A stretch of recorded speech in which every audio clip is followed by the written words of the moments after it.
ప్రస్తుత సమాజంలో ఎవరిని వాళ్ళ కులాల పేర్లతో వాళ్ళని పిలవడం లేదు. అలా పిలవడం నేరం అంటున్నారు. కానీ ఈ ట్రాన్స్‌జెండర్స్‌ని మాత్రం హిజ్రా, చెక్క, తేడా, మాడ అంటూ వాళ్ళ మనోభావాల్ని ఎందుకు దెబ్బతీస్తున్నారు? ఒకరి మనోభావాల్ని దెబ్బతీసే హక్కు మనకెక్కడుంది? స్త్రీ లేక పురుషుడైతేనే మనుషులా? అరెరెరెరెరే! పశువుల్ని, పక్షుల్ని, పిల్లుల్ని, కుక్కల్ని, ఆఖరికి జలచరాల్ని కూడా మనం గౌరవంగా చూస్తామే.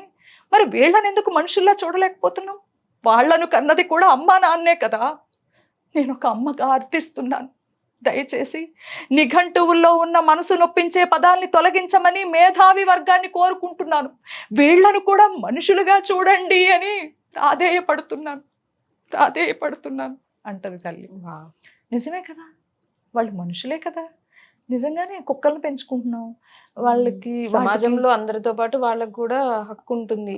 ఆ కుక్కల్ని మనతోనే పట్టుకోబెట్టుకుంటున్నాం, తినిపిస్తున్నాం. ఇన్ని చేస్తున్న మనం మన పిల్లలుగా పుట్టి వాళ్ళు చేసిన తప్పేంటి?